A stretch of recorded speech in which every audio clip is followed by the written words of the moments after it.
Ang intense ng mga kaganapan ngayon sa abot kamay na pangarap sapagkat manginginig sa galit si Giselle dahil sa maaktuhan niya ang masamang binabalak ni Doc Carlos sa ama niyang si Don Pepe.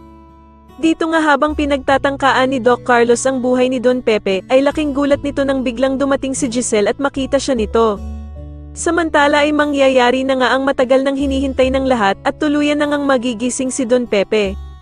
Magsasagawa naman ng padasal si Giselle para sa paggaling ng ama niyang si Don Pepe at dito nga ay pupunta ang mga kaibigan ni Annalyn at ang lahat ng nagmamahal sa kanya. Samantala ay tatanungin naman ni Giselle si Doc Lindon kung ano nga ba daw ang naging sanhi ng naging cardiac arrest ng ama niyang si Don Pepe. Ngunit hindi siya masasagot ni Doc Lindon dahil sa hindi daw siya ang kasama ni Don Pepe nang mangyari sa kanya ito. Pero sasabihin naman ni Annalyn na si Doc Carlos nga daw ang naabutan nilang kasama ni Don Pepe kung saan ay nagsasagawa nga daw ito ng pagre-revive sa lolo Pepe niya.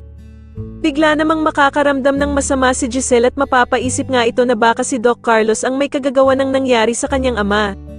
Sa kabilang banda naman ay magpaplano na naman ng kaplastikan ang mag-inang Zoe at Moira, at dito nga ay sasabihin ni Moira na dapat daw ay umattend sila ng pa-prayers ni Giselle kay Don Pepe para mabura na ang paghihinala nito sa kanilang mag-ina.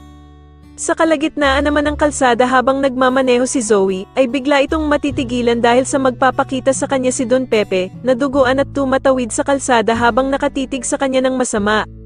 Samantala habang kinakausap naman ni Doc Carlos itong si Don Pepe at sinasabihan ng sana daw ay mamatay na ito, ay bigla namang didilat ang mga mata ni Don Pepe at tititigan nga nito ng masama si Doc Carlos.